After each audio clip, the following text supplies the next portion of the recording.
welcome to episode 14 of BattleVault. This is a No Dice, No Glory podcast dedicated to the world of Battlefront's 15mm tactical gaming, which includes Flames of War, World War III Team Yankee, Great War, Fate of a Nation, and NAM. Today's the 21st of January, 2021. All right, I'm Ed, and this is my buddy Tom. And so, Tom, what are we going to talk about on this episode? Hey, Ed. Welcome back to a whole new year. Yeah, we decided on our last episode that we'd go ahead and try it again for another year. So this is episode 14, and we'll endeavor to bring back 12 this year. But for today's agenda, what we're going to cover is in mention and dispatches. We will cover a couple of recent Team Yankee and Flames of War events. We'll also get into some of the gaming that Ed and I have been doing lately and updates on our Race to Minsk campaign. Then we're going to come back after the break and have an interview during Heroes of the Hobby with Alex Montalvo out in Phoenix, Arizona. He's going to talk to us about gaming and what he's been doing out there in Phoenix, and he's going to float some ideas about trying to help build and strengthen and tie the Flames of War and Team Yankee communities in better. Then we'll take another short break, come back from that, cover rules Ed forgot. Although it's actually ones I forgot this time. Just still call it rules Ed forgot. And then we're going to go into what we're planning for 2021. Some personal projects Ed and I have, and some projects we want to have for the BattleVault podcast and other things going on. And then we'll close out with upcoming Flames of War Team Yankee events that we know of at this time. So sound like a pretty decent plan? Yeah, straightforward. All right. So then what have you been up to there, Ed? As far as Flames of War, Team Yankee, NAM, Great War, and so on. Actually, I've been painting a motley crew of personnel and vehicles and these odds and ends. I bought a lot of Team Yankee stuff over Christmas, and I want to wrap up these other odds and ends before I jump into that. And so primarily they're just Russian odds and ends for the most part for the infantry. But I got 5 Japanese tanks I'm painting, and it's just a whole motley crew of stuff. But I'm coming down to the end of it, so I'm going to try to finish up a good chunk of that this weekend. Well, I haven't painted anything yet this year, so I will effectively end January with painting nothing for any of my Battlefront game systems. I did so much in last year. Yeah. I did that. I met that 365 goal, exceeded that, pushed up to 404 teams. And I'm just burnt out. So I painted some Star Wars Legion stuff. It's just fun to paint, some Star Wars figures and characters. That's been fun, but nothing else much. I do need to get back at it though, and I did purchase some more stuff. I did buy another starter set for Team Yankee just because I needed some more T-64s and BMP3s. And they have the number I need in there. And it's cheap for me to buy them there as it is to go buy box sets. So I got that all adding to the queue. And I did order some M577s. I saw a guy, David Griffin. Oh, really? He used to work for Battlefront. Had him on the Flames of War Team Yankee swap shop. Yeah, mm-hmm. So he had a bunch of NAM stuff. And I ordered, he had 3 M577s. I ordered 2 of them. One to be painted up for NAM and one to be painted up for modern, Team Yankee. So I was excited to get those because you can't find them anywhere. I mean, they're not. I don't know that Battlefront is producing them anytime soon. Yeah. So there you go. So gaming wise, we have gotten some gaming in, tournament wise and otherwise, but we'll save the tournament discussion for when we get to that portion later on. But we've been continuing our Race to Minsk campaign, and I think when we left off, we were up to 3 games played. Last time we talked about it, but we've done 2 more since then, and a particularly interesting last one. Mm-hmm. So, Ed, why don't you describe what happened in the whole concept for that last game we played in the Race to Minsk campaign?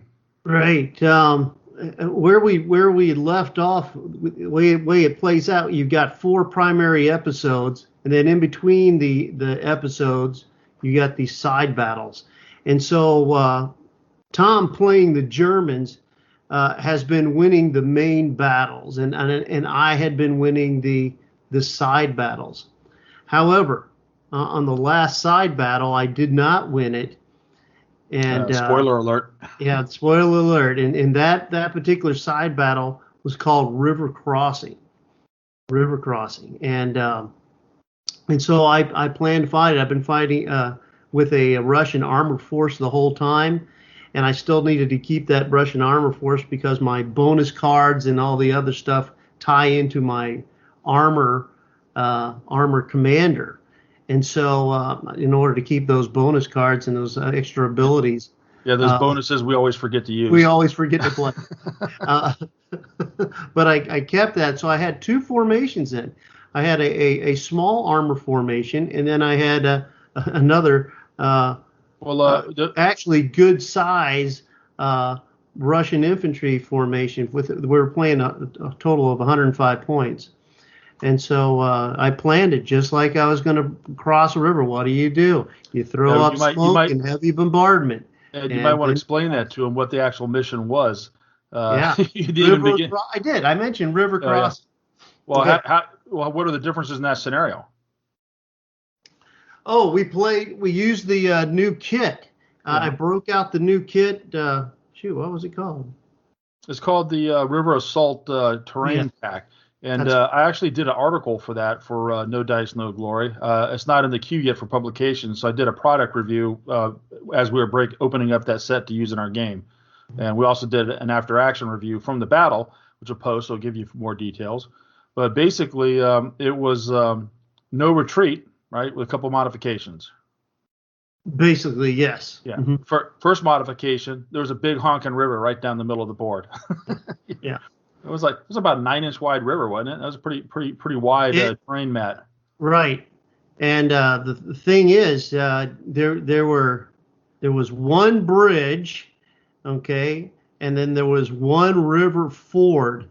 Okay, and that required a cross check to get across it. So, made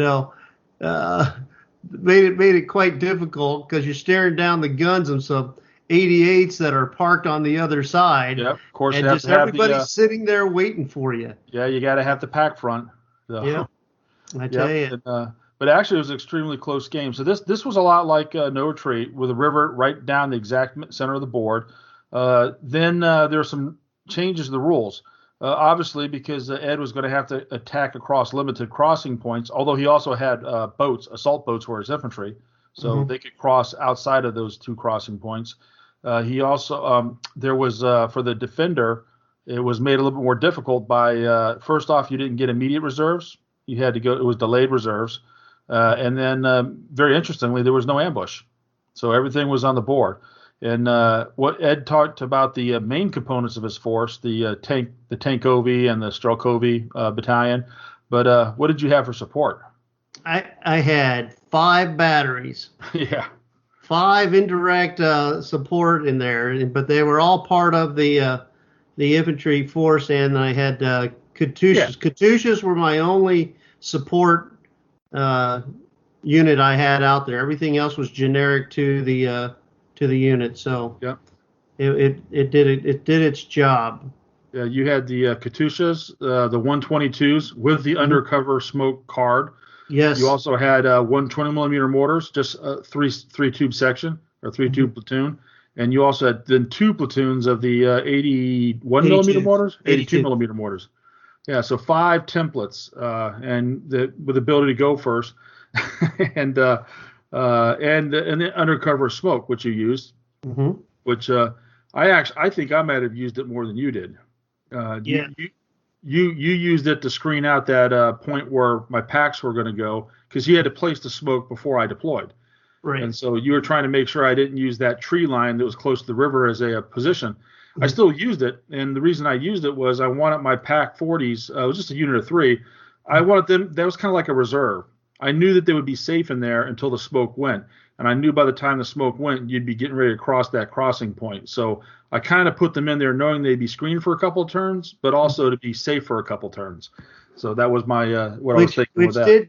It didn't help you too much, because I'd already targeted one with one of my batteries there. Of course, it was just the 82, but by the time the smoke cleared, you were just down to 2 packs left, and that next turn, I killed them off. So by the end of turn 3 or turn 4, your last guy hung in there an extra turn, and Yeah. so they did do they took out some of my tanks. So Yeah, they took out their points worth of T-34s. No yes, doubt about that. yeah, they did. They kept rallying and kept hanging in there, and they had to kill them to the last gun, so they never did break, even with my crappy 5+ last stand rolls for my forces. I guess talking about my force, I ran the exact same force that I had been running all throughout this campaign, which was Waffen SS Panzer Grenadiers without transports. Basically with the medium mortars, the heavy mortars, machine gun platoon, Pack 40 platoon, and then scouts for support, and then Panthers, 5 Panthers, SS Panthers, which is 44 points, which makes a great reserve unit. So that's what I was running, and I usually had the old minefields card, but I didn't take it because I thought it'd be kind of cheesy, in this mission to put old minefields and put them right on the river crossings. Mm-hmm. So instead, I took the HMG Nest card, first time I used it, which is a lot like the Pack Front card, and I used that to place machine guns right on the entrances and exits to the crossing sites. And 2 of them I sacrificed. I put 2 of them on Ed's side of the river just to push him further back, because with the scenario conditions, he could set up within 8 inches of the river, or within 16 inches of one, just outside of 16 inches of one of my teams. Mm-hmm. But my deployment zone actually extended 4 inches beyond the river. So I basically had to put some sacrificial stuff forward to push him back and buy another turn, which I absolutely needed.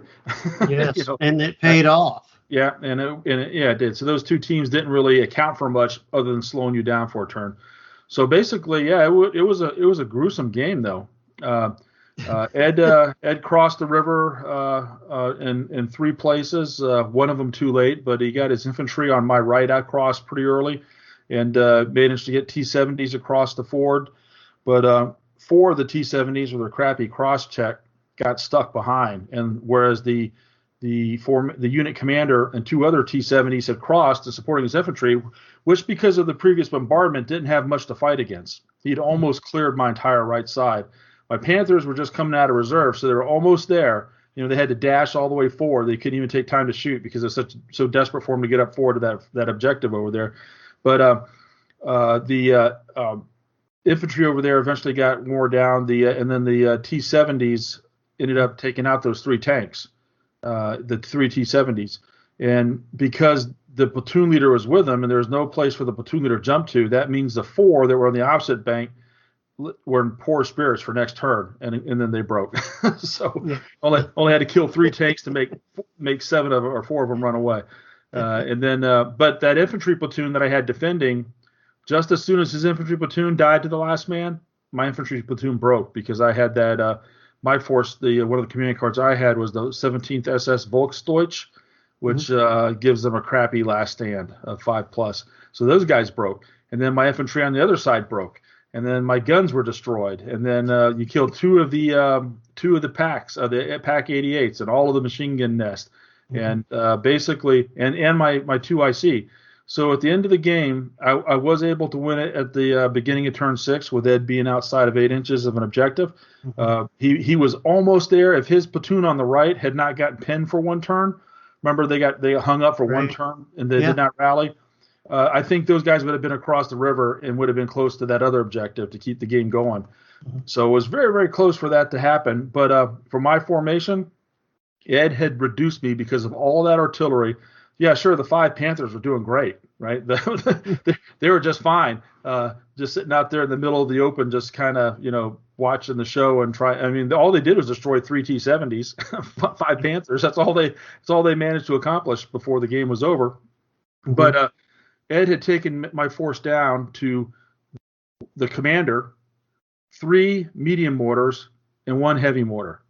So I literally was down. And that heavy mortar didn't break. It's just 1 more. Yeah, 5 teams is all I had left in my core formation. Everything else was destroyed.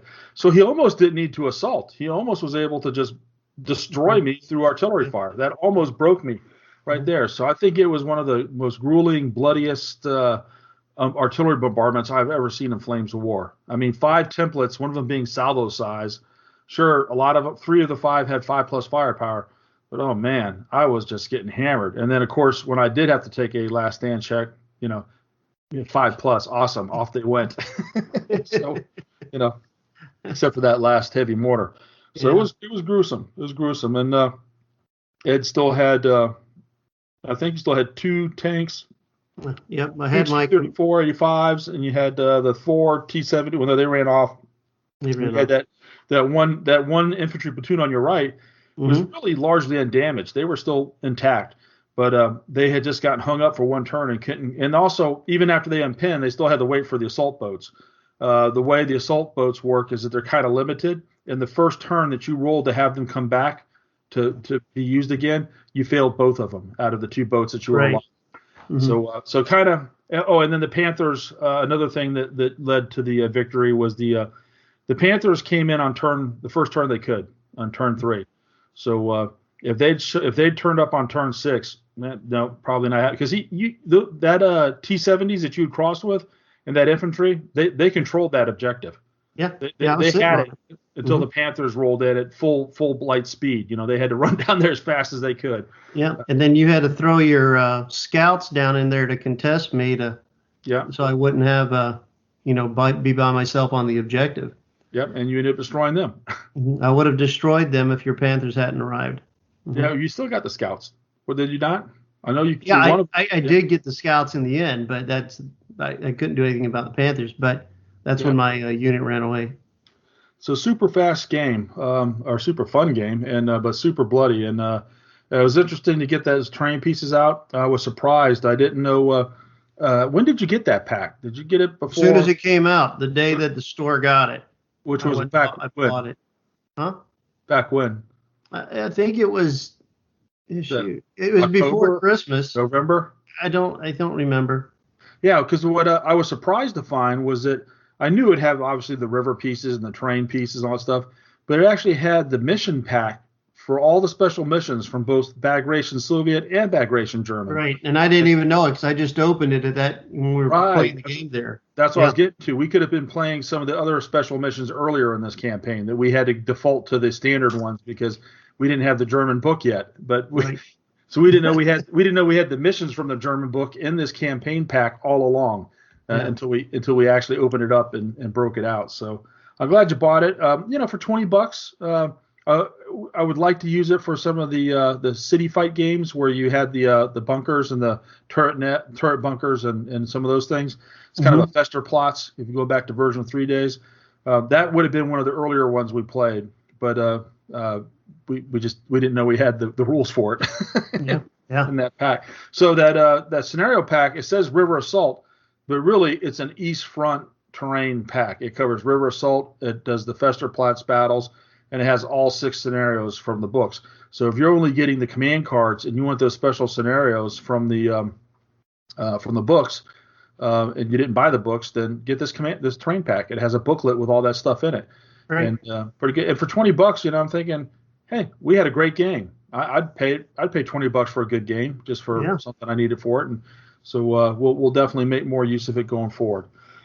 Good deal. All right. Well, anything else gaming wise going on? We did participate in some tournaments. Well, I guess we'll talk about that. Well, that's still coming up right now, so let's roll into that. Okay. Recent events. Yeah. All right. So the first one we have on call here was sent in by John Meyer up there in Ohio, and up at Game Tables Adventures on January 2nd. They played a 105-point Team Yankee tournament. And why don't you run down the roster there, Ed?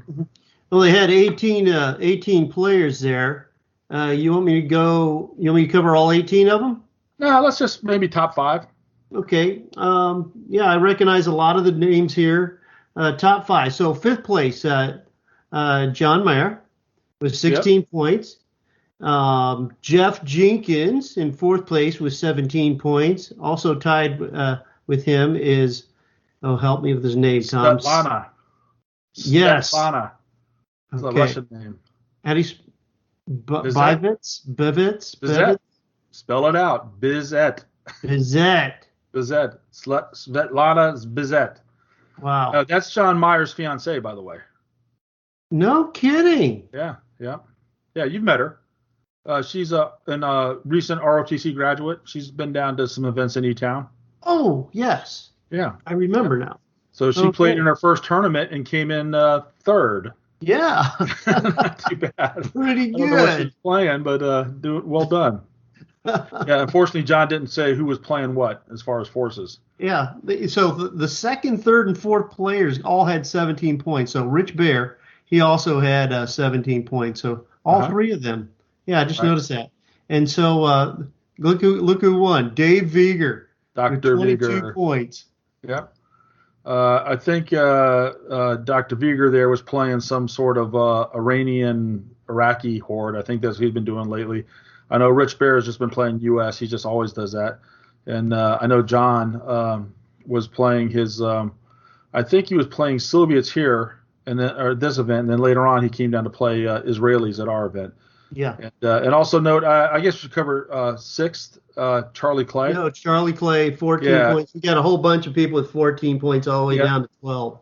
Yeah, well, Charlie has come all the way up from Arkansas, although he was also had business trip related, so he was able to tie this into it. So good to make note of that there. So look at all the people with 14 points: Charlie Clay, Joe Lewis, Howard West, Tim McCullen, Christian Bach, John Joy, Carl Tier. All 14 points. Looks like a lot of draws to get the 14 points. It's like a 3-3 and then a 7, 3-3-7 kind of score, or 7-3-3 or 3-3-7, however it breaks out. This seems like a lot of folks got in that range. Yeah. So good event. He's got one coming up next month. We'll talk about that later on. And we wish we had the list we could go over, but we do not. So the next event we have is from the 9th of January at GAJO. I would love to know what that acronym stands for. GAJO. It's out in Salt Lake City, Utah, where a Bravo company set up an event sent to us by Corey, these results. And they had 8 players. They did 105 points. I believe this was a late war event. And I've seen that GAJO store. It's been around for a long time. So, and I've seen them even the earlier days of Flames of War. So it seems like they got kind of a community resurging out there, which is good to see. And thanks, Corey, for sending us the results. And they had 8 players, and we do have the list from this. And we have, I guess, from the third place, we had Brad. Sorry, last names were not provided. Brad playing Panzer Grenadiers with the 116th Greyhound card. Pretty much just the full Panzer Grenadiers, full armored Panzer Grenadiers, so two platoons, the mortar section of 2 tubes, the 6 half tracks with the Stummels, right, the short ones, 3 Pack 40s, and then for divisional support, Pumas, Vesp, OP, 88 Flax plus Pack Front, of course, if Germany got to have them, 2 Tigers, the command card of 116th Greyhound, and Lucky. So pretty good there. Yeah. And then the next list we have is Corey's, and I haven't seen this list in a tournament since version 4 started. So why don't you run down this one, Ed? Yeah, and so Corey had the British Power Company, and he had the headquarters, of course, 2 full paratrooper platoons, a 3rd reduced size platoon, the heavy machine gun platoon, 3-inch mortar platoon, 4 6-pounders, and 2 17-pounders. For his divisional support, he had 3 crocodiles, a Daimler recon unit, and 4 M10 17-pounders with the Lucky card. Not too bad. We just don't see British Paras played that much. I'm surprised that we don't. I like playing I played that one British Sherman unit, and I think I'm favoring doing that again here shortly. Yeah, well, we see British. I'm saying British Paras is a full I know. Nation. Not really, not something we see a whole lot of these days. Corey Lane. Sorry, I had to look up his name here. Corey Lane was the guy who sent the results in, and I assumed that was his list since there was another Corey at that event. And then coming in first place was Easton. And Easton was running a British motor rifle company, so Brits took 1 and 2, which is another formation we don't see a lot of because this is the one that has the motor rifles are smaller. Smaller unit, yes. 9-man platoons. They're kind of maxed out at like 6 or 7 teams. And he had 2 platoons of motor rifles, section of mortars, universal carriers with 50 cals. That was his formation. And then he had 4.2-inch mortars in reserve and as part of division support. 3 crocodiles, 3 Churchills, one of them with an upgraded front armor, Achilles, and then interesting 3 veteran American 75mm Shermans. Interesting choice to throw those guys in with that mix instead of going with the British ones. I guess you get the stabilizers. You get stabilizers. Yep, that's it. Yeah, they're better coming out of reserve. So Brits took 1 and 2, so all 3 forces being infantry forces. Yeah, go figure. Look at it again. Yeah. Yeah. Still out there. And then the next event we have to cover is from 9th January, and that was Red New Year that we ran here at Hard Knocks Games. I should say Ed ran it. Yeah. And we had 12 players, and which included Ed and myself. You were the TO, but you had to play in as the ringer as well. And let's cover it. We had the Charlie Clay here at we'll just go from the bottom. Let's be pretty quick. Lawrence Passard Sr. Played West Germans. He played he came in 12th place. He had nothing but Leopard 2s and Leopard 1s. No infantry, no artillery, no air. He's just running amok. And I actually thought I was going to have a hard time with it, but I actually played him in the first round and managed to win that game 6-3. Then Lawrence Passard Jr. Playing Soviets came in 11th. Andrew Hart came in 10th, and I think he was a new player. I think he came down. He was also in the Newark.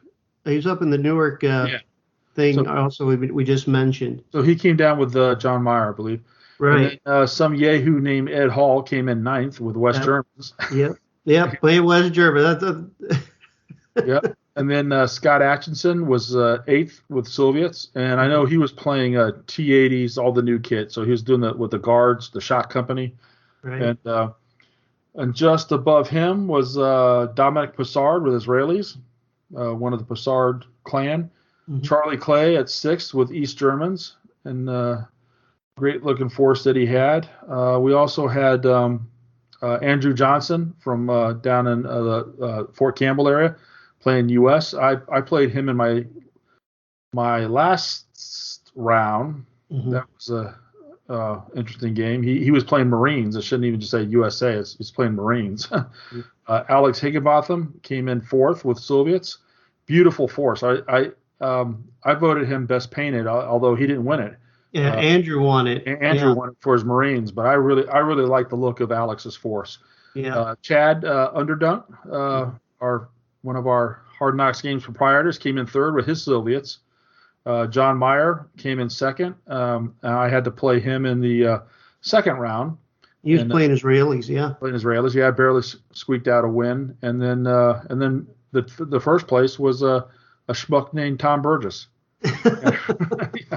Coming in first. So what? Yeah, that's a setup. Yeah, I ended up winning. I bled points. I went 6-3-6, and just so happened the guy that I went 6-6-6. Sorry, I got 6s. Yeah, I won all 3 games.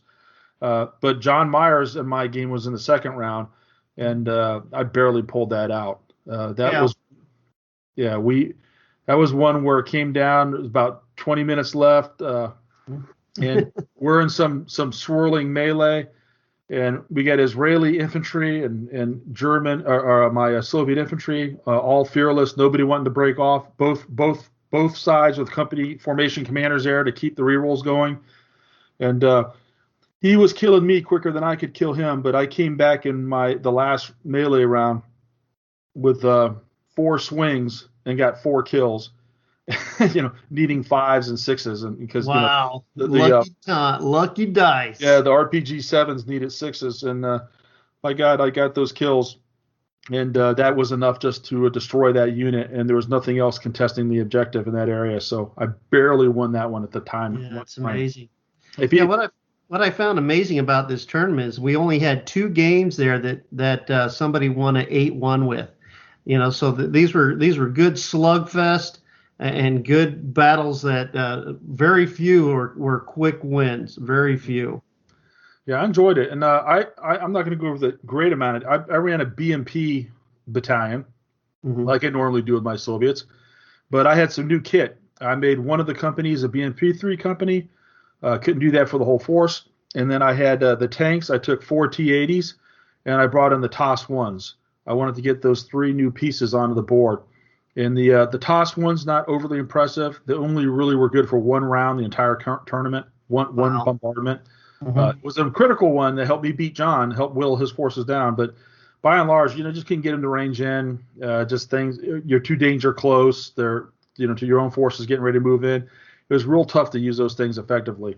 And so how much did that battery run in points? It's 10 points for 3 of them. Oh, wow. Which is very expensive for Soviets. I mean, when you can get a 2S1 Carnation battery for 5 points, I mean, I'd rather have almost 2 of those so I could do smoke and 2 different bombardment templates, 6 chances to range in if you think about 2 different gun systems. Yeah. So so the TOS-1s seems really like a great idea, and maybe it was because I ended up defending in 2 of the battles. I really wanted to basically. We were using the more missions pack, and in both my first battle, my last battle, both players told me ahead of time that they want, like, I'm going to attack. Like, oh, you don't have to tell me yet. We can reveal this. And they go, no, I really want to attack. I said, well, do you want me to defend? Oh, yeah. I'm like, okay, then I'll defend, which normally I don't do. Normally I'm very aggressive and like to attack with this force a lot. So I played 2 of the battles as a defender when I normally wouldn't do it. Right. And then against John, the middle game, which was definitely going to be the most challenging game, like, nope, we're going to roll for it. And we ended up, me in attack, and I can't remember what stance he took. He might have taken defend. I'm not sure, because we played no retreat. So I don't know if you can get that mission in other matchups of stances. No, he would have picked defend.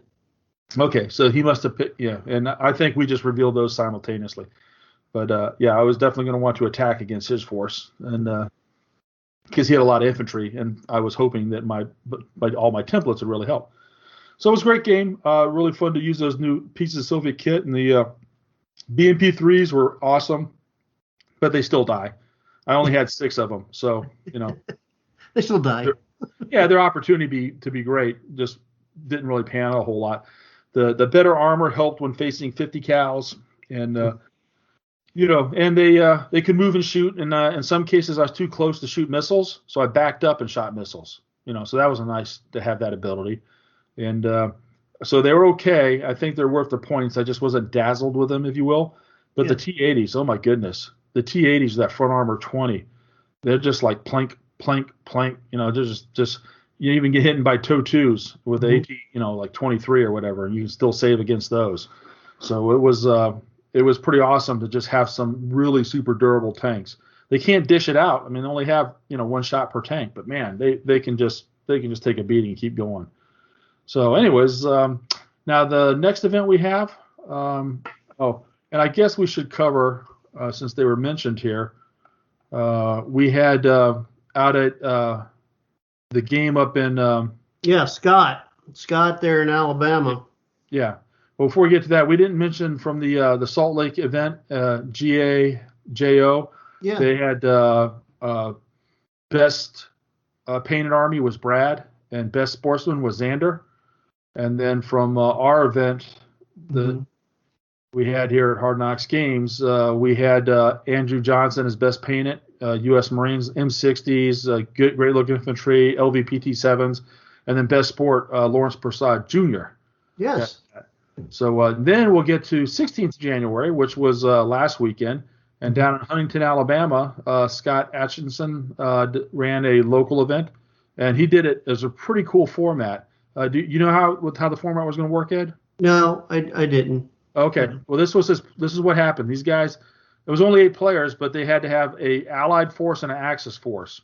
They had to come with 2 armies, and then they rolled off to see who was going to be Axis and who was going to be Allied when they got. Oh wow!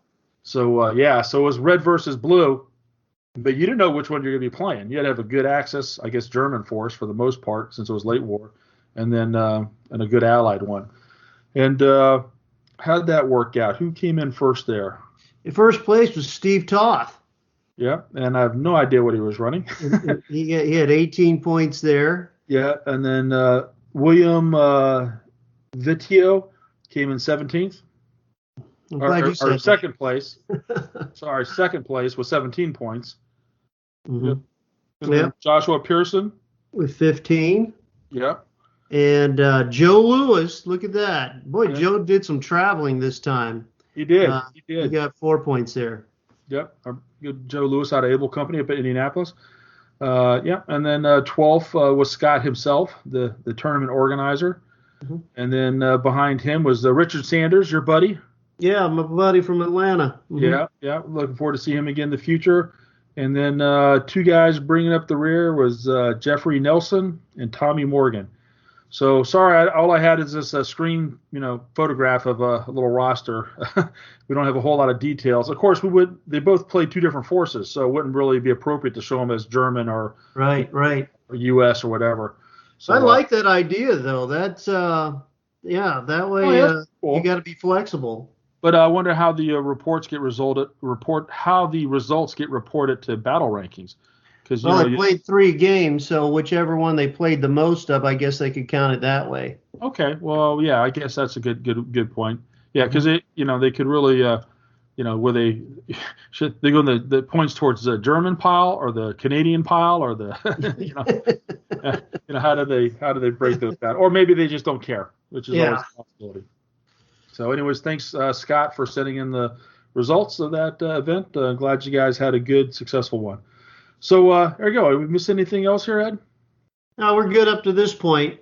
Okay. Well, I think it might be time to take a quick break, and then after the break, we'll come back and talk to Alex Montalvo.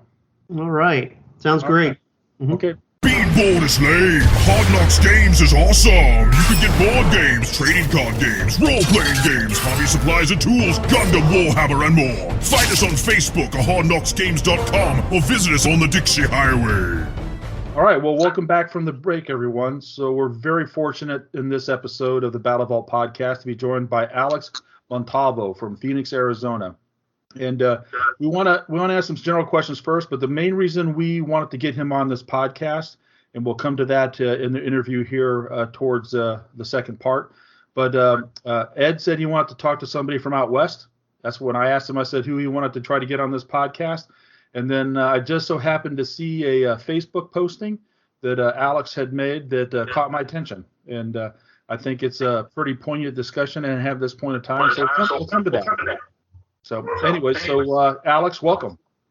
Thanks for having me, Tom. It's a real pleasure to be here with you and Ed, and fire away with your questions. All right. Well, Ed, you want to start the first one? Yeah, I was wondering, does he play both Flames of War or Team Yankee? I do play both. I started out with Flames of War in 2014. I actually started when I was deployed in Afghanistan. My first army was actually German Gebirgsjäger, which I based off of the 5th Gebirgs Division in Italy. Then Team Yankee came out. I dabbled a little bit in Team Yankee, started out with the Afghansi, eventually transitioned to Americans and played American M60s, and then I got into Iraqis, and now I'm actually working on Czechs and Iranians on top of that. So do I play both? I do play both, but if I had to pick one, right now I'm actually more of a Team Yankee player. Okay. So Alex, what got you into gaming the Battlefront miniature war games? Well, like a lot of war gamers, I started out with 40K. And then 40K got too bad with the rules creep. The prices got ridiculous. So I was looking for another game. Now, my entire life, I've been passionate about military anything. I did do 18 years in the Army, so I got to do that. But I still have this childhood love of all things military, tanks, airplanes, etc. And Flames of War was taking two things I really love, history and gaming, and putting them together. And so that's what got me into Flames of War in the first place. Team Yankee I got into because, well, now I get to play around with equipment I've actually worked on the tabletop, and it's really fun to talk with players and be like, oh yeah, this vehicle actually does this, and this in real life because I actually did it. Mm-hmm. So that's how I got into it. Just a love of military history and military equipment that got married up to gaming, basically. Oh, very good. And so your gaming community out there in Phoenix, how would you, or just let us know how is it doing? Is it growing? Is it shrinking? How many events you run? Those kind of things. Just tell us about the scene that you're gaming in over there. Well, the scene out here in Arizona, it's fairly small, but it's very tight knit. And that's something when later on in our conversation I'll come back to, but it's very tight knit. Everybody knows everybody.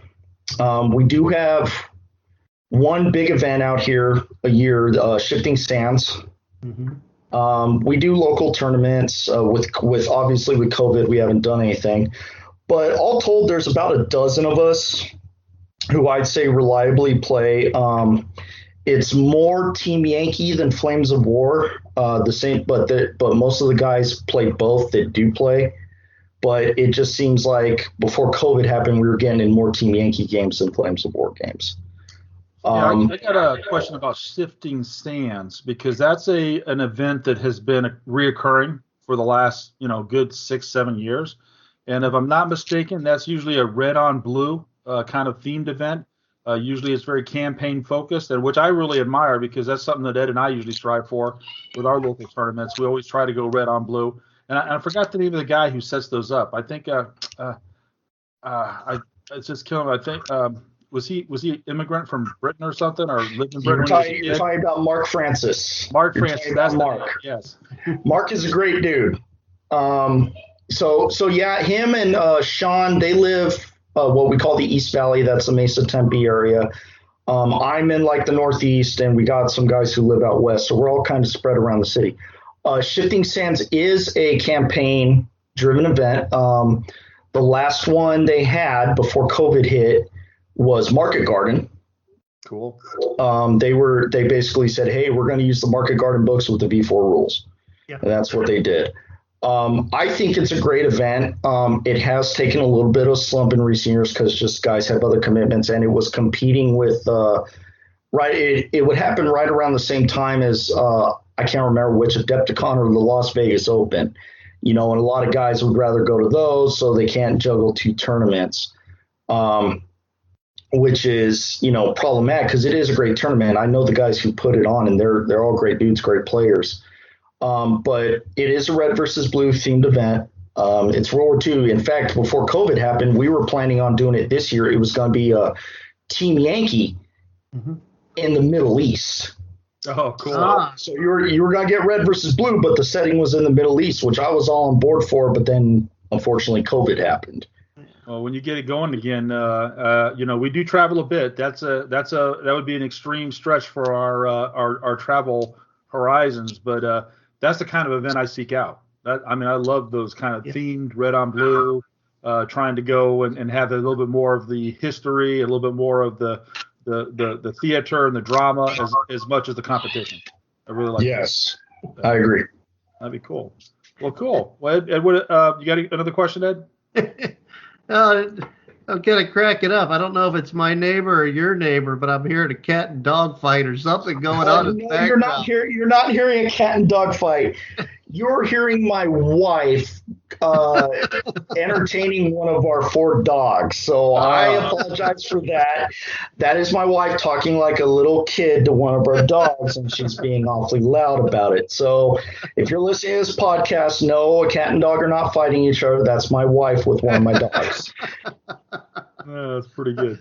That's pretty good. All right. So, so you mentioned Team Yankee in that.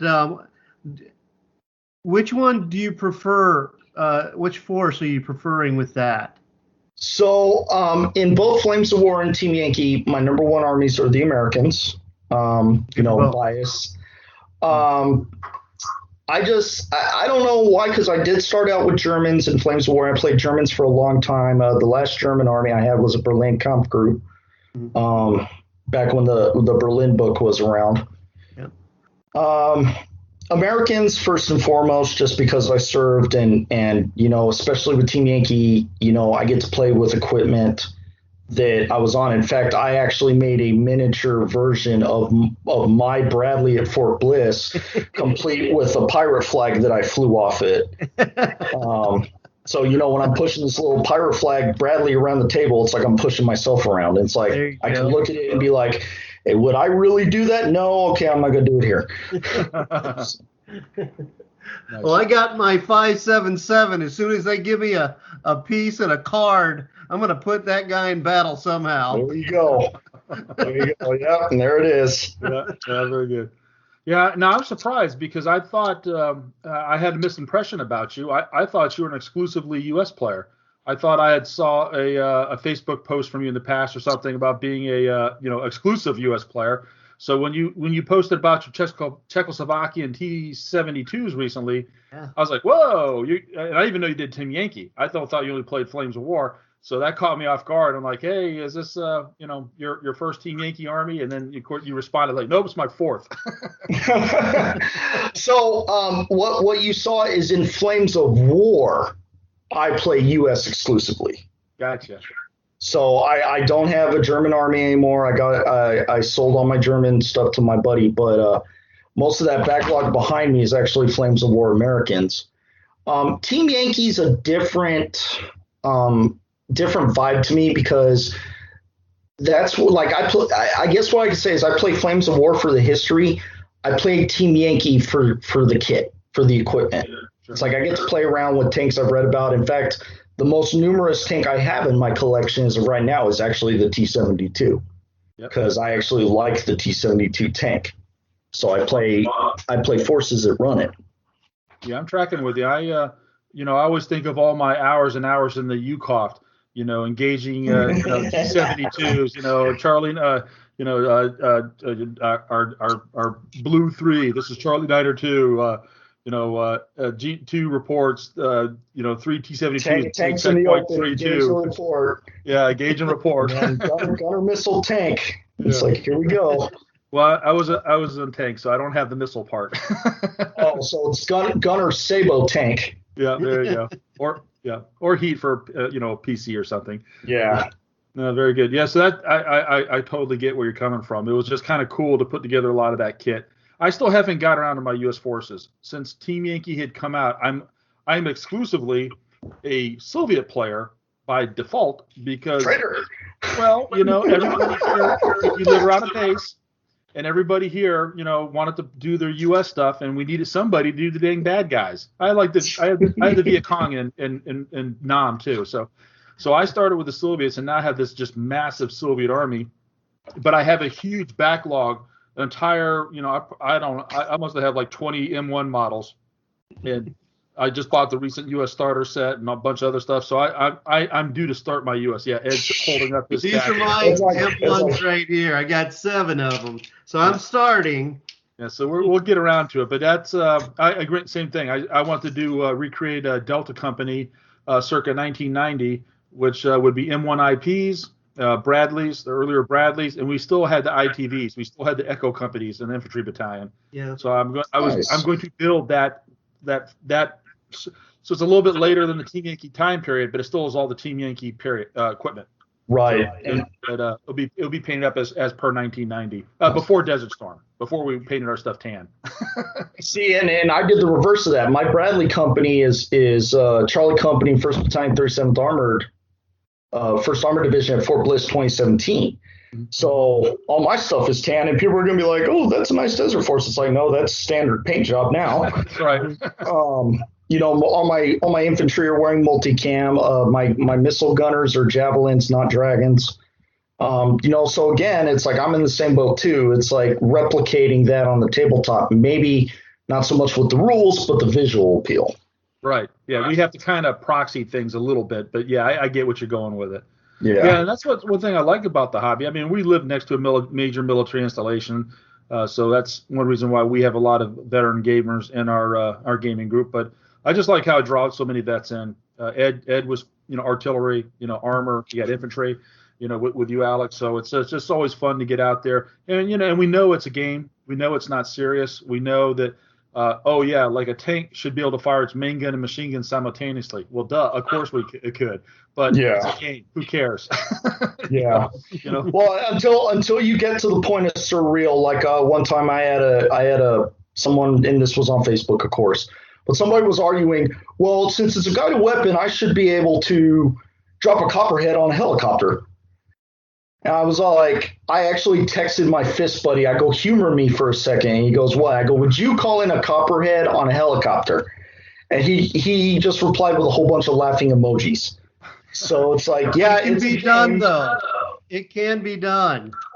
If it's holding still. Yes.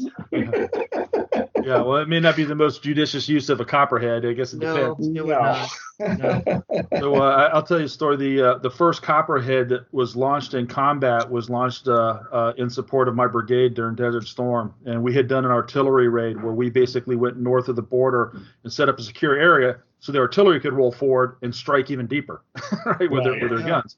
And the first copperhead round was launched against a bunker, an Iraqi bunker, and they came back with the BDAR, and they said that the round went directly into the vision port.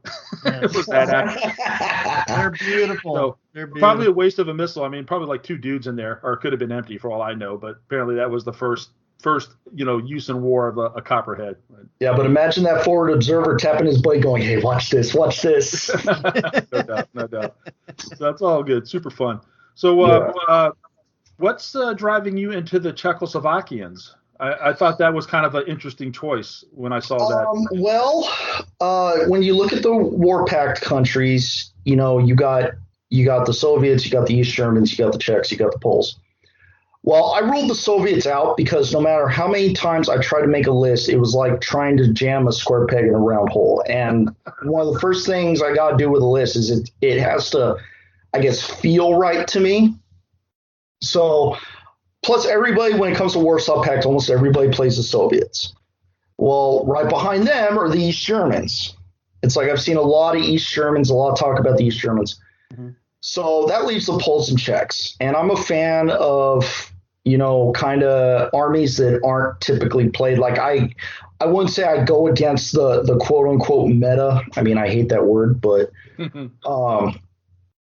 I like playing armies that pose a challenge, have an interesting story. And honestly, what caused me to gravitate towards the Czechs was 2 things. One, on YouTube, there's this great documentary I found called Lost World of Communism, where they basically profile what it was like living in certain communist countries during the Cold War. And they had the East Germans, they had the Romanians, and they had the Czechs. And the Czech episode was actually really interesting to me because the Russians and the East Germans and the Bulgarians came in when they were trying to reform their form of communism, and they got harshly treated because of it. The other reason I like the Czechs is because I've been to Prague, and it's a beautiful city. So I was like, let's see here. Get a lot of Soviet equipment for a good points price with a country I like the backstory of. But, oh, yeah, by the way, they have a 5+ remount or a 5+ unpin, so that's going to be a pain to deal with, which makes it a challenge. Yeah, the 5+ remount would scare me. I could probably deal with a pin because one commander can help 2 subunits. But to cover all those tanks, you don't have enough formation commanders. But the Czechs, you don't hear about them very much when people are talking about armies in Team Yankee. It's like I would say – out of the Warsaw Pact countries, I've heard about them the least. I mean, I know guys who play Poles, I know a bunch of Soviets, I know a bunch of East Germans, but nobody talks about the Czechs. So are you doing the OT-64s? No, I'm doing T-72s with BMPs, and then I'm going to do Soviet Central Group of Forces T-64s. Yeah, that would be so expensive to do the Battlefront OT-64s because they're metal resin, and that's a pricey proposition. Though my observer in my Iraqi army is an OT-64 instead of a BTR. Mine's a BTR-50 for my Soviets. There you go. Taken from the Vietnam range. It definitely stands out. Very cool. Hey, let me ask you a question about the U.S. going back to Flames of War. So we've had a lot of interest and focus. We've had we've long since we've seen the D-Day U.S. We've gone to the Bagration with the Soviets and now the Germans. And Ed and I are always interested in what lists are doing well or which forces, and how the spreads are working. But I hear some folks, I don't necessarily agree with them, but I hear some folks thinking that the U.S. is kind of fallen behind a little bit, U.S. forces in Flames of War, that they're kind of being a little bit, eclipsed, if you will, by some of this newer kit. So what are your observations on that? Well, people are always going to say that this army or that army is falling behind because they have that new kit, but they never take into account that, and then that army is going to get a new release. It's going to bring them up to par. I mean, this year, Bulge Americans is slated to happen sometime this year. Mm-hmm. Yep. And, the intel I've gotten on it is, your Easy 8s are coming back, your Jumbos are coming back, so the Americans are going to be brought up to speed. Now, right now, I'll level with you guys. I don't sit there and say, oh, this army is no good against that army. I don't buy that, because I've seen players lose with the meta cheeseless, and I've seen players win totally bucking the meta. Sure. So it's all about how you handle your army. Really, that is my view. It's all about how you handle your army. I played one of the nicknames I got on Facebook from a gentleman by the name of Jack Gibson. He started calling me the Sherman Whisperer. And I go, why are you calling me that? He goes, because you're the only person I know of that could actually win with American Shermans. And I go, how? Shermans are great. This was back in the V3 days too. I go, Shermans are great to play. They're fast. They put out a huge volume of fire because of stabilizer. Yep. And I'm like, what more can you want? It's like, if I stay smoke rounds, it's like, I've blasted Panzer IV platoons right off the table, and I've gone head to head with Panthers even and come out on top. I'm with you. I was playing U.S. just before, very heavily just before COVID, and was getting ready to go to Adepticon with U.S. forces. And I don't play U.S. in mid-war, just in late war. But I'm like, how can you not have faith in this force? I mean, who else has the armored rifle platoon? I mean, that's just an amazing, unit to have. Mm-hmm. The artillery, the mass amounts of even just having the little 60 millimeter mortars, that even though they have to re-roll their hits, they're all over the damn place. You can get like 6 or 7 templates out there. You can have smoke all over the battlefield. You can do things no other army can do. And not just that, another thing that just came into my head as you were talking about that was, look at your command cards. Look at the command cards. Because I found out a thing, and I put it together. I even messaged Phil Yates on Facebook. I go, Phil, I know you write the rules. I need you to tell me whether or not I can actually do this before I can do this. I laid it out for him. He goes, yeah, you can do that. I go, okay, this is going to be deadly. So I took the 80th Infantry Division card, which is when you fire a battery with time on target, if you range it on the first attempt, you can immediately attempt to range in another battery on that attempt. And if you succeed, that counts as ranging on the first. So I'm like, I can give this double time on target and still range in 2 additional batteries past that. And it's just, I tested out. I was just annihilating platoons off the board because I'm just dropping rounds and rounds and rounds. I mean, nice. Ed, you being artillery, I'm sure you love that idea. I love it. I love artillery. I hope you're taking notes, Ed. I am. Yeah. And Tom knows I play artillery too, just because of that reason. Yeah. So it's all about how you use your army and how the army synergizes with your play style. I mean, if you like fast and hit hard and maneuver and you're playing infantry, well, you might not be playing the right army for your play style. Right. Yeah. That's how I look at it. I really love laying down a layer of smoke and rushing up stuff right behind it, and the next turn unleashing. And I just love that the stabilizers let you get that. They have a penalty to hit, but you potentially, if you roll really well, you could dish out a huge amount of damage on the move. And if you get those 5s and 6s against those careful 4+ to hit units, you can tear some stuff up pretty well. So I'm a huge fan of them, and I'm particularly looking forward to M18s returning. About the only thing I'm currently missing. I don't really have jumbos and all that, easy Oh, not stuff. me. I love my jumbos. I love my jumbos. We'll look forward to those coming back too, I guess. But I definitely have no hesitancy. We're doing a lot of East Front lately, but that's because of the release cycle. And I'm happy playing East Front too. But I'm like, I'm not complaining about the U.S. I'm not selling my stuff. It's going to be just fine. It'll come back around. The cycle, it always comes around, and that's what people forget. It always comes around. Yep. Well, we did talk a little bit about your local scene, but one of the things that I mentioned in your introduction that caught my attention, and it's a pleasure meeting you. I know the folks can't see us, but I at least get to see you face to face. We did get a chance to meet Vincent. He was our first Heroes of the Hobby interview we did. That's right. I think we started him on episode 2. He had just won the Las Vegas Open, and he did it. When I saw his list, he did it with a unique list that I thought, wow, that guy really kind of was outside the meta and really just hammered it home. And so I'm like, we got to interview this guy. So that's what got us in this whole shtick about having somebody new come in every week to talk to and give us what's going on in their scenes, what they're thinking about the game and so on. So that's all good. So you've done a great job just covering that normal aspect of Heroes of the Hobby for us. And I hope we get to meet you in person, either Shifting Sands or maybe Las Vegas Open, or once we get back into the circuit gaming again, back on the East Coast, or Historicon, or Wolf Craig, or whatever else comes up on the horizon. But that's what I wanted to switch to now. You made a post recently in Facebook, I think on the Flames of War Team Yankee group. There's a combined group, and you were talking about an idea, an initiative to try to set us up for success in the post-COVID era when we get back to conventions and events and so on, and a way to help strengthen the community, help build up the local communities, and tie them together. So it's a good chance for you to pitch that idea. I'd like to hear what your thoughts were on that. Sure. So before I go into this, just understand this is for starters, it's not just me. I don't take whole credit for this. I see myself as a facilitator. I know what I feel is a good idea when I hear one or see one. So there's a gentleman who lives up in Washington. His name is Ben Polikoff. So I'm kind of giving a shout out to the real genesis for this.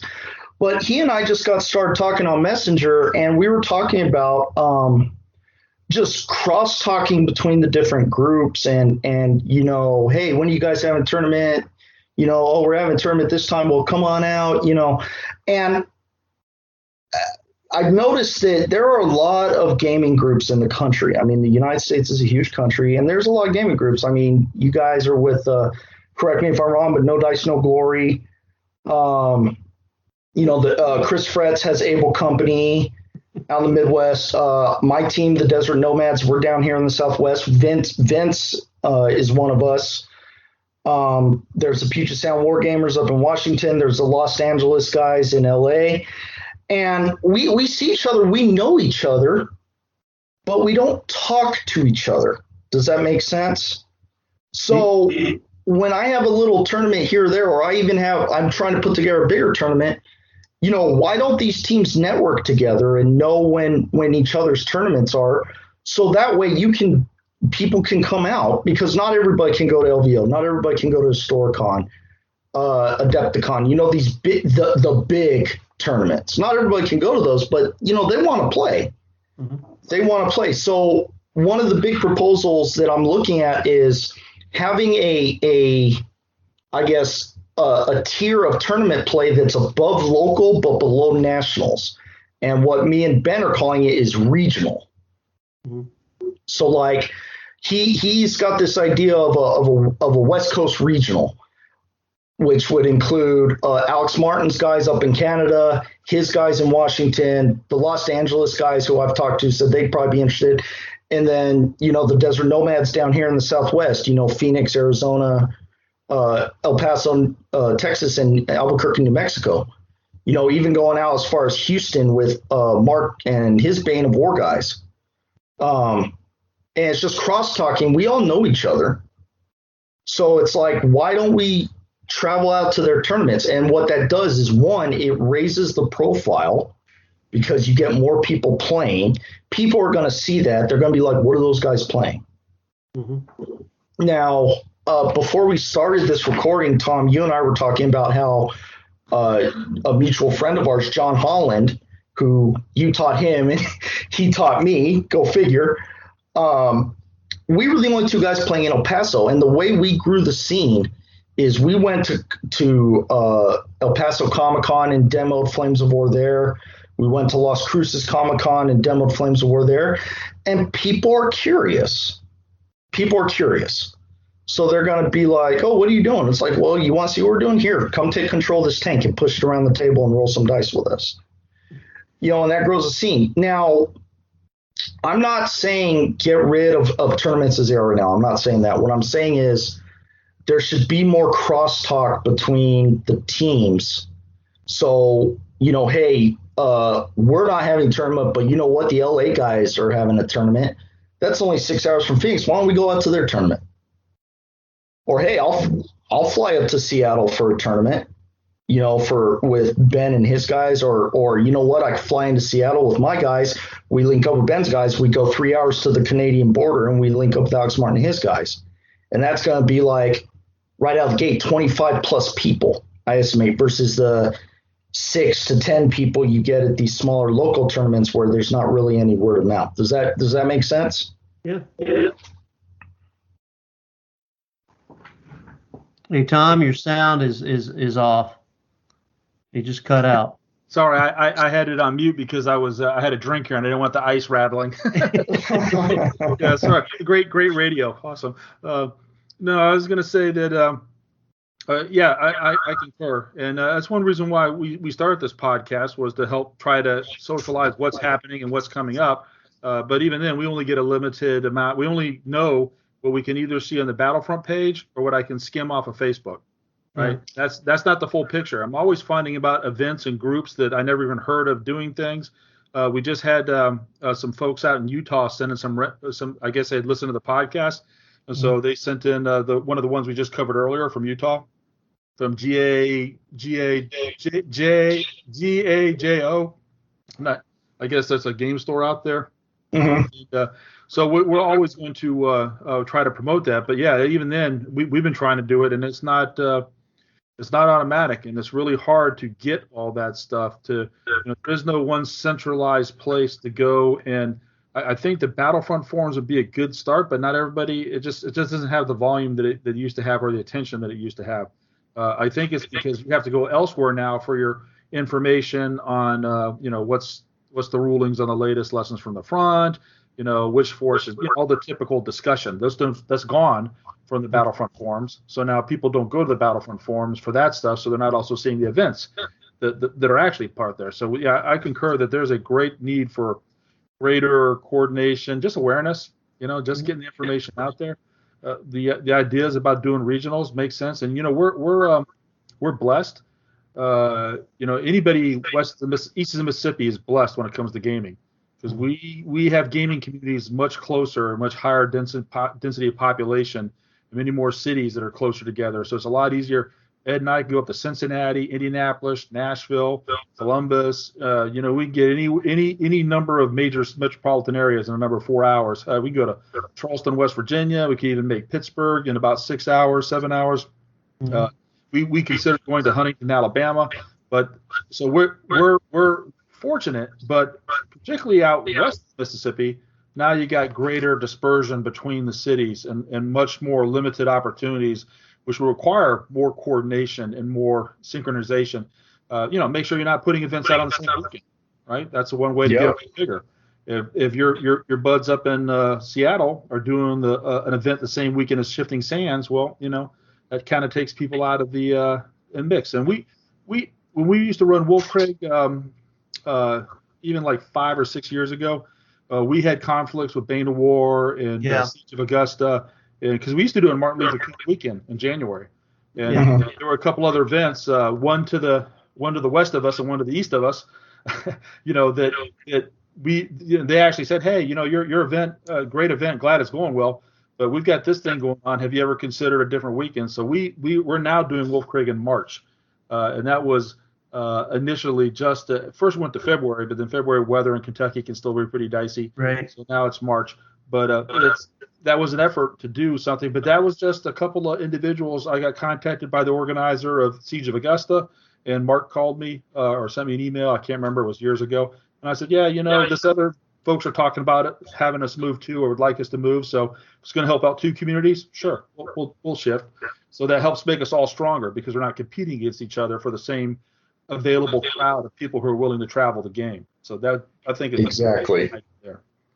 Yeah, exactly. And that being said, that greater communication, and I use the term networking, and everybody, they seize upon that word like it's some sort of taboo. All I'm really saying is get the teams, talking to each other, the groups talking to each other, so they can deconflict tournament weekends, and they can mutually support each other, by getting players out. It's like, hey, because how many tournaments have we been to where it's like, okay, it's going to be great, and then people, they don't make it, and it turns into this little tiny thing. Whereas there's a lot of players, it seems like, that are willing to travel. Like, I know you guys travel, Chris Jackson travels. Oh, he's the master traveler. Yes, he's the ultimate journeyman. He's more disposable income than anybody I know. Well, he's married to a colonel. What do you expect? Yeah. And she's retiring finally. Yes, congratulations. I wonder how much traveling he's going to do now. I'm sure he'll keep the same frequency. But the Los Angeles guys, they travel. I'm sure they would, and it's just bringing like-minded people together. Now, the way I propose a regional should work is exactly for that reason. It's like you want to play within your region. You're still going to travel. You're still going to play new players, but you don't have to travel as far. Mm-hmm. So let's say if the West was a region, basically that narrows it down to, okay, I know I may not be able to go across the country to, say, Pennsylvania for a StoreCon, but I can play in this regional in Seattle or in Los Angeles, which is a lot more doable for somebody in my position out West, where it could, where there's greater dispersion, but there's still people there willing to play, and that can get together and play. That way you're not playing the same people over and over. Another thing I proposed, or I brought up, and this is a lot more difficult, but I mean, let's be honest, guys. How often that not a day goes by that there's at least one rules question on the Facebook forums? And what always happens with those rules questions? You get these huge debates where there's 1,000 different answers. And what usually happens is someone goes up to Phil, tugs on his sleeve, and okay, Phil, can you come answer this? Phil doesn't have time for that. I don't think. So I kind of lifted the concept from Wizards of the Coast and what they do with Magic, where they have dedicated rules judges, where a situation comes up, the judge goes to the table and be like, hey, can I do this? And it's a yes or no answer, basically. And I think Star Wars Legion does that. I think there's what's another game system that does has X-Wing? Yeah, I think some of the Fantasy Flight games they have like people that are blessed, if you will, that make it a I don't know what the term would be. I want to say sanctioned, but an event that's officially recognized, or that they're putting their stamp on it. Mm-hmm. Yep.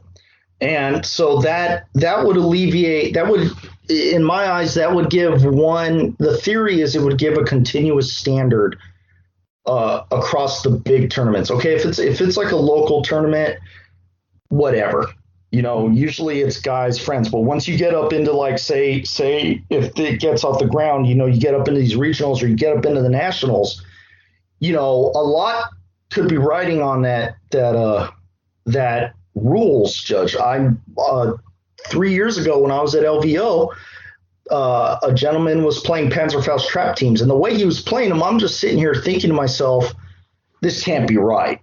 This cannot be right, the way he's playing them. But he's like, well, the rule says this, and I didn't want to challenge him, but I'm sitting here going, I'm in the middle of a tournament.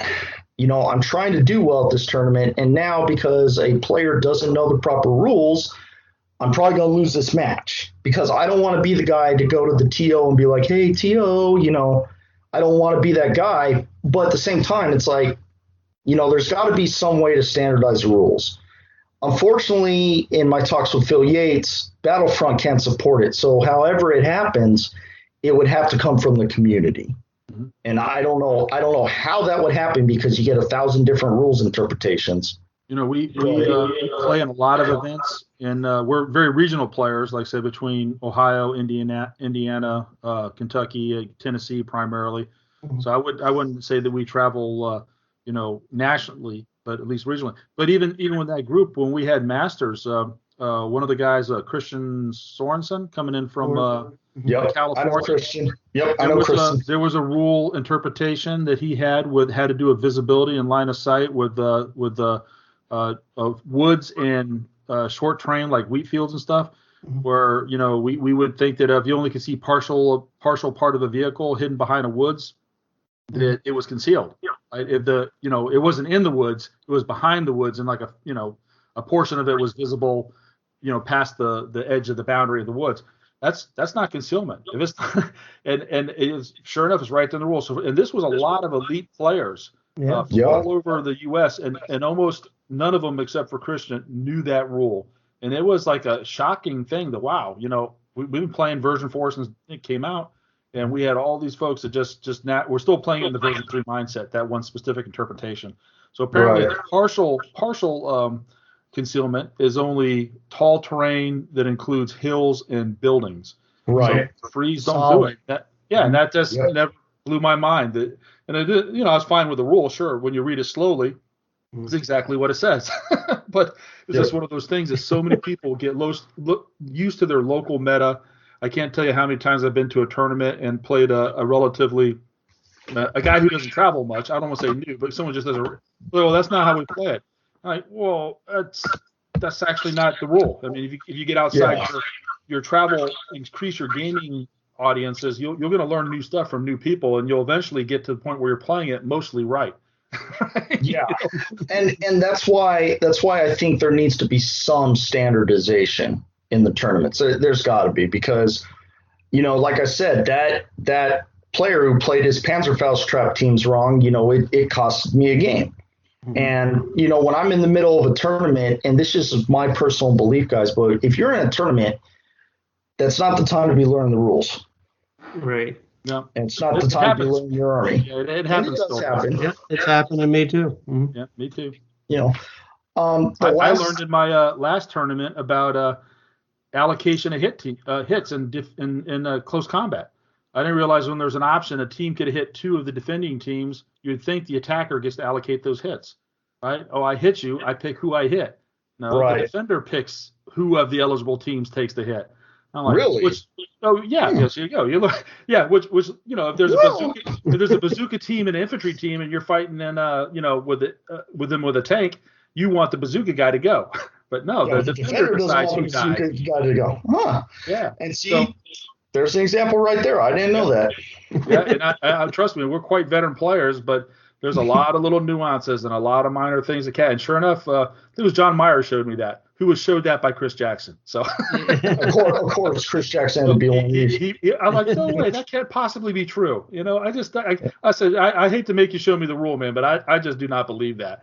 And he showed me the rule. I'm like, okay, wow.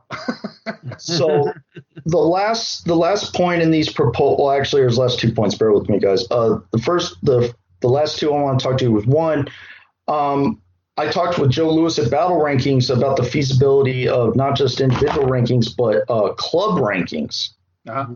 So, make this kind of a team, because I know Europe has a team championship. Ben Lin out in Singapore has the Asian team championships. And I literally was sitting here going, why do we have this in our country?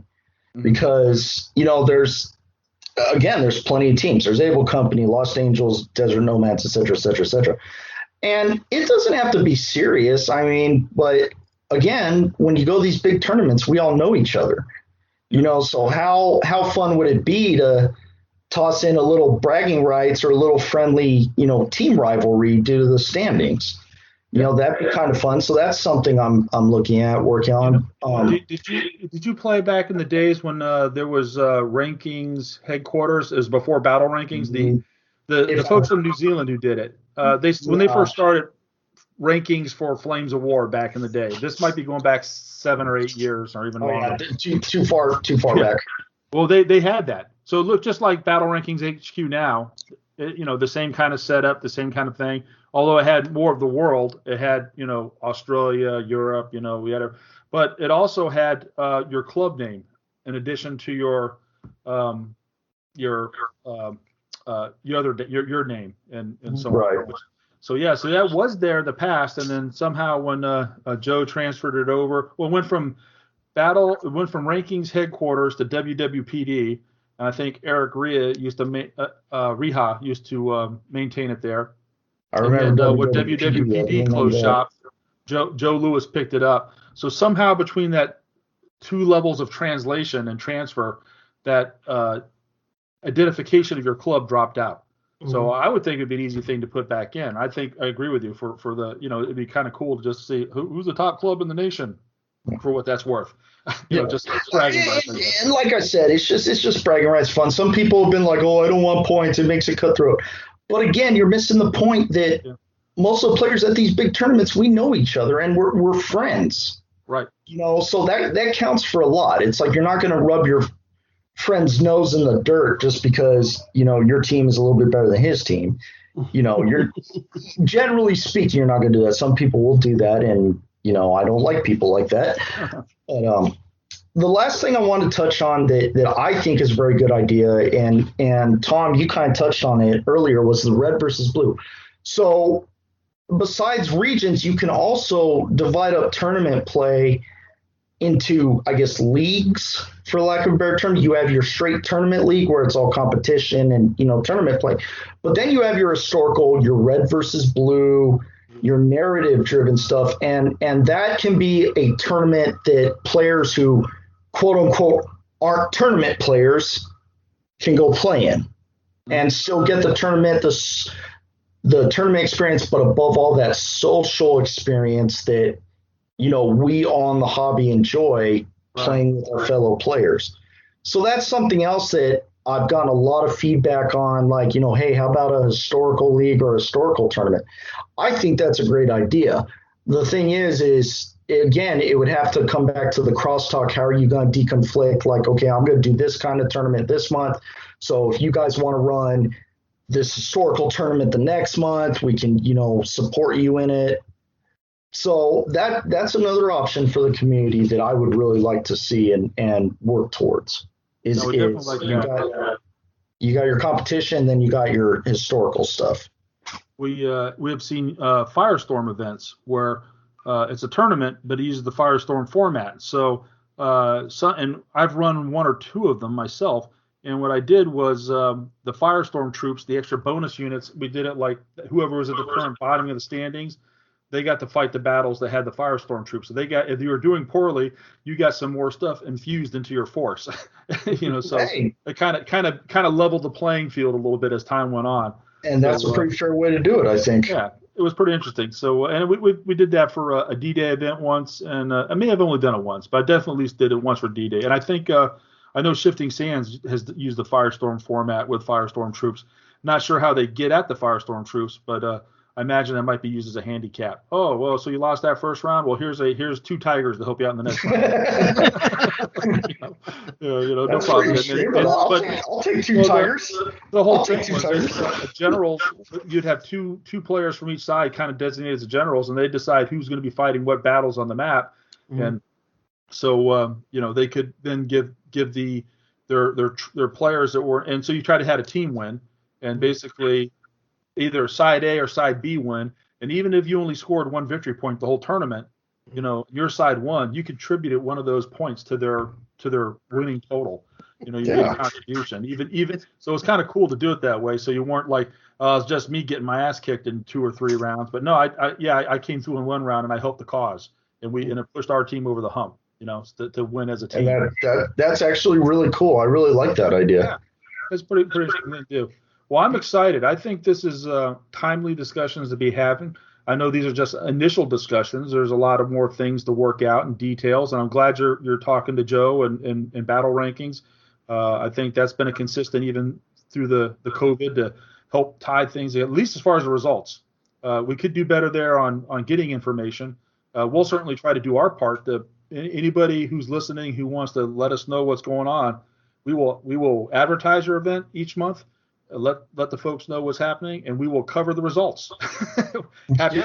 Love doing both, and we that's really a big part of what we do here. So, and I'm sure with No Dice, No Glory at large, we're just kind of a subset of that with our podcast here. But No Dice, No Glory has forums, website space. I'm actually the website owner, so if you want to just start hosting and hanging stuff there, by all means.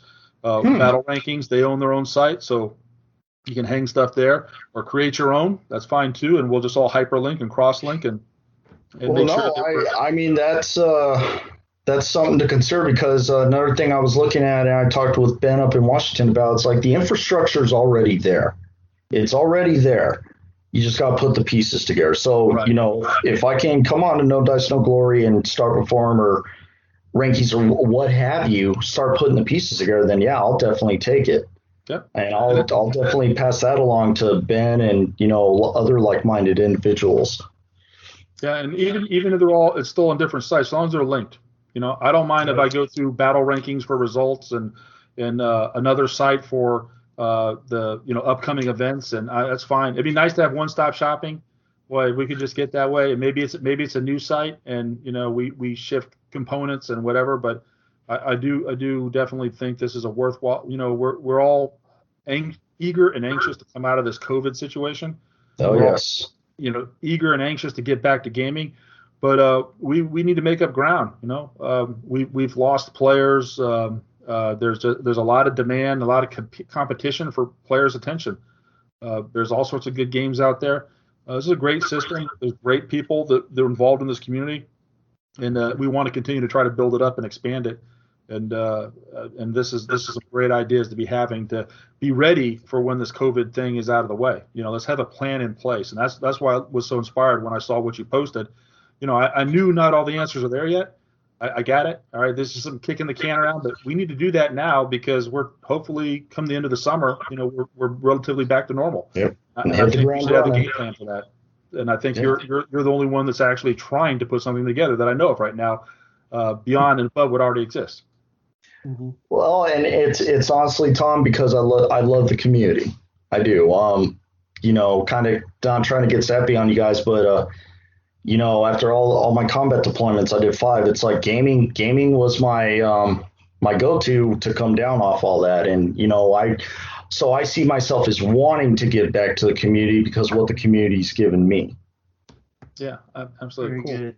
Well, Alex, it's been great, man. I've really enjoyed this. I'd like to bring it back again in the future, maybe when the Czechoslovakian book comes out.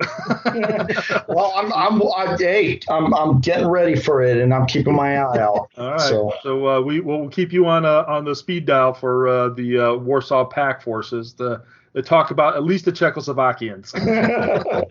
Hey, anytime, guys. Anytime. I'm at your service. All right. Any questions from you, Ed, before we That's close great. out? I like his idea of regionals and region coordination. This is great idea. Yeah, and we're on it. So, well, Alex, thanks for taking the time to chime in with us, and we'll like to get you back in the future. And boy, we've never met face to face, I don't think, but I hope we get to do that in the not too distant future. And whether us coming up there, you coming up here, however it works out, Historicon or LVO or something, which I guess would be quote neutral ground. Neutral ground. No, I'll go east. Yeah. I'll go east. Yeah, there's some guys that travel all, like Chris Jackson, Chris Fretz. They'll fly all over the country to play. And I wish I had disposable income. Toby Davis. I'm dedicated, but I just don't have that much time. And maybe someday when I'm retired, I can do more of that. I'll be good. All right. Well, we appreciate it. And, we'll take a quick break, and then we'll come back with future events, rules Ed forgot, and some other high-speed stuff before we close out this episode. So thanks, Alex, and we'll see you downrange. All right. Thanks, guys. Take care. Target. Ceasefire. All right. Well, welcome back, everybody. That was a lot of fun talking to Alex, wasn't it, Ed? Yeah, here in the Western view, we see a lot of guys here on the east and central area of the United States, but yeah, I really wanted Tom to reach out and grab somebody out west to talk to, and what a good choice you made. Well, it was coincidental when you said go west. I saw his post, and I knew he knew Vincent Arroyo, and I think I recall the connection he had with John Holland that he talked about later on.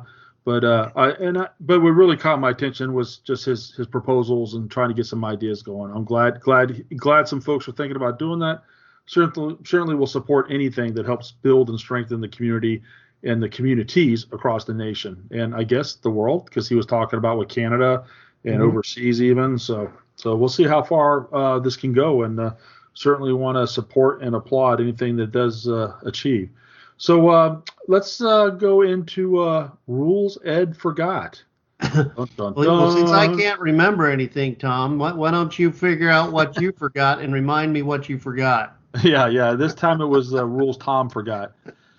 So this occurred when I was playing John Meyer in our Team Yankee tournament, and when we were going to allocate hits and in close combat, and I was attacking or swinging, if you will, had my initiative or whatever you want to call it in the melee, and I rolled a hit, and I proceeded to wanted to put on the team that I wanted destroyed, which I believe was a tank, because I think I was fighting.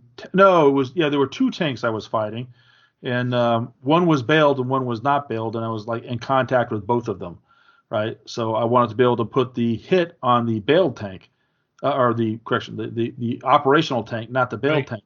Mm-hmm. And he's like, oh, no, defender gets to decide where the hits go in close combat. I'm like, what? You got to be kidding me. You have to show me that in the rule book. And, we're pretty experienced players, so, you think you'd know something like that. But, sure, it's bigger than Stuttgart. There it was right there in the rules. The defender, when there's a choice between teams that can be hit, the defender decides which team gets hit. So you'd think the attacker would be able to, designate the juicy parts to kill. But no, as the defender gets to decide what's going to be dying in that melee. So fortunately, the melee ended up still causing him. I think he ended up having to break off with the other tank, and I think then it bogged and ended up getting destroyed anyways, or something along those lines. I ended up winning the melee anyways, but that was quite a learning experience for me to find out right in the middle of a tournament that I'd been pretty much doing it wrong. Right? Intuitively, it makes sense. I rolled a hit. I decide where to put the hits. That's the way it works in shooting, right? You pick the target team, and then they spread out from there, and you choose as the shooter where they go. But in melee, the hits go against who they're in contact with. But when there's multiple choices for the hits to be, like if you're fighting an infantry that has another infantry behind it, like infantry in the front and a bazooka in the back, and you're hitting him with a tank, you think, oh, I want to kill the bazooka. Oh, no. The defender decides who goes. Maybe the bazooka will stay there for another round, based off what they want to do with it. So interesting concept. So, all right. Hey, I do remember something. Hang on a second.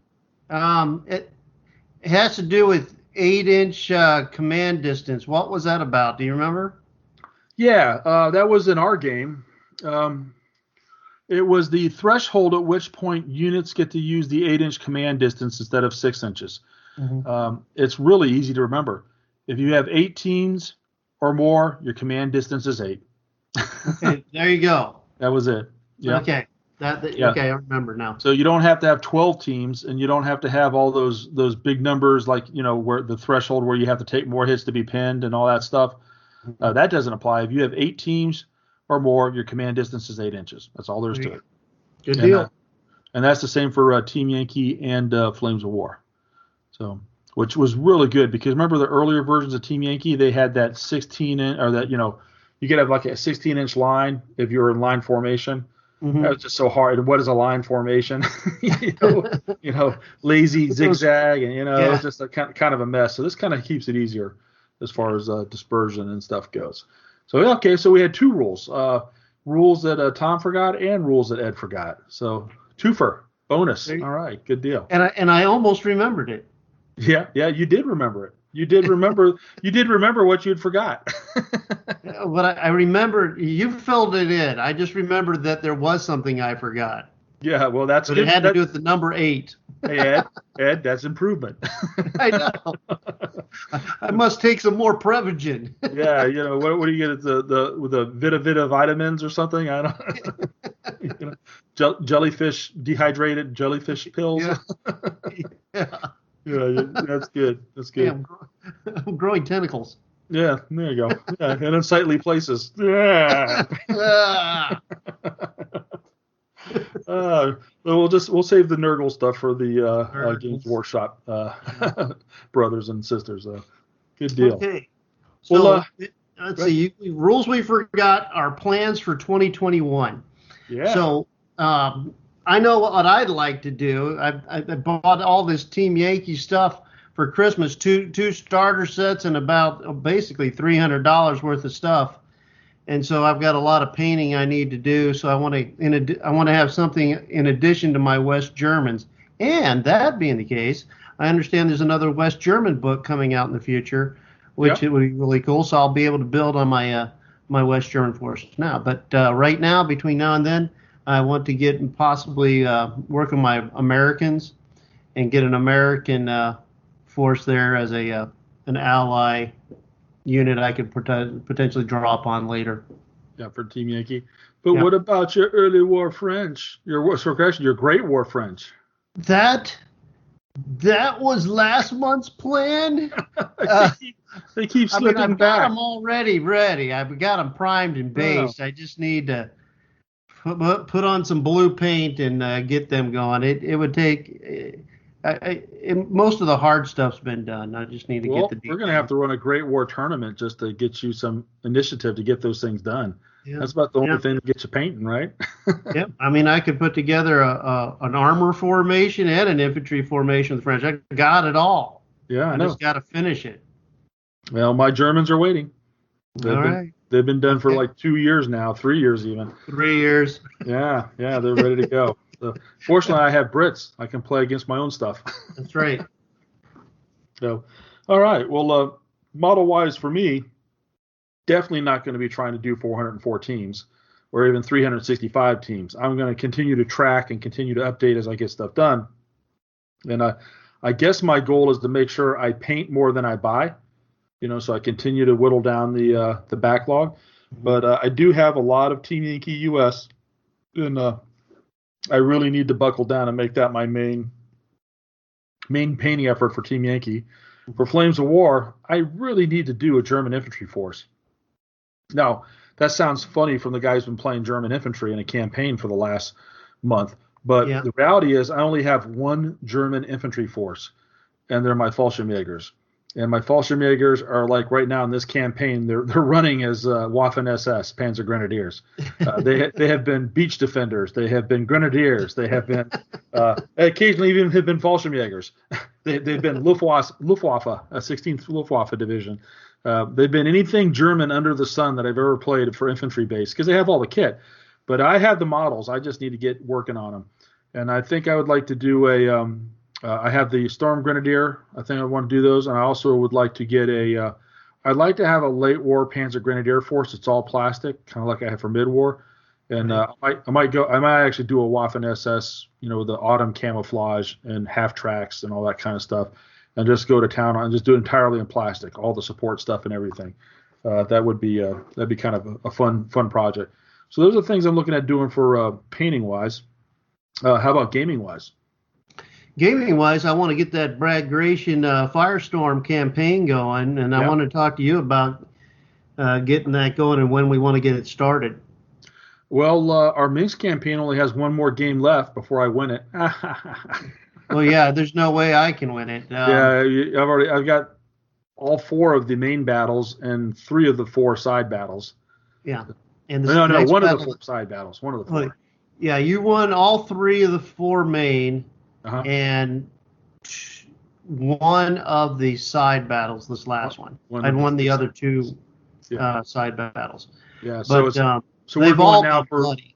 We're going for the difference between a major victory and marginal victory. Right. Yeah. And so this last mission's going to be it's entitled "Get Back," and it's talking about me getting back. I mean, you've been busy. Back to where you once belonged. Yeah. And so what it is a bridgehead scenario, and that'll be interesting for you to turn around on me being an armor force, you being a Panzer Grenadier force. So we'll see how that goes. It's going to probably force you to change your composition of your troops. So we'll see what happens.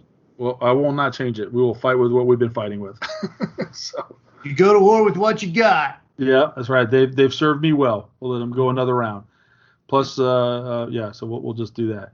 So yeah, the bagration, we'll get that going. Put it up on the No Dice No Glory forums for the results and for people to post their battle results. Easy enough to do. I've run it in the past online. The only thing I really need to do is kind of see what Battlefront's going to do for the updates for version 4, because those platoon ratings will be different now. The little card packs or the little units that you'd get as Firestorm units, they need to be upgraded to version 4. I suppose I could just say, 3 Panthers is 3 Panthers, but I'm kind of curious. What you're saying. Yeah, right. Yeah, I'm curious how they're going to update those. Are they going to make them, fearless, or are they going to whoever, or what are the stats? I'm just not exactly sure how they're going to do the Firestorm units in the new version of the game. I should say the updated version of the game, because it's still going to be the same Firestorm. Right. So I got the maps and counters and stuff all about ready to go. I just need to know. I want to play the new version, so I'm just kind of waiting till we get a little bit more information about that. And I think I should be able to use the stuff I have created already. All the files should be perfectly fine. Maybe have to, and just tweaks on telling people what they take for Firestorm troops when they have them. Okay. So we'll get to that. Ed and I have been doing a thing lately as far as running tournaments. He just ran the Team Yankee event we had on the 9th. I'm running a one on the 13th, Flames of War event. So Ed and I have basically committed to our local game store to run an event every other month between the two of us. Mm-hmm. And so we alternate. Ed prefers to play Flames of War. Mm-hmm. So I run Flames of War events, and he'll play in them. And then I'm kind of on a Team Yankee kick right now, so he runs the Team Yankee events, and then I play in them. And we might also both play as ringers if necessary. Right, like I did with this last time. And that's going pretty well. We're really seeing the same kind of folks, and we also get about 6 local folks and about 6 or more traveling in from the areas around us, which is fine. But you just got to have a presence. You want to build a gaming community, and we have a decent number of local gamers. The COVID thing has certainly put a lot of people off and has reduced local attendance. But we're just going to do it, and if you hold them and you keep pushing them routinely, and people people are consistently playing this game, that will draw attention, and people will be interested in getting in a system that's getting a lot of use. That's really the key thing. Nobody, as much as you may like a certain game system or certain period of warfare, doesn't do any good if nobody's playing that locally. That's right. You can't grow a community if you're not playing. Yep. So and when we did our river crossing campaign game, the river crossing scenario, we did that at the local game store. Could have easily played at your house or my house.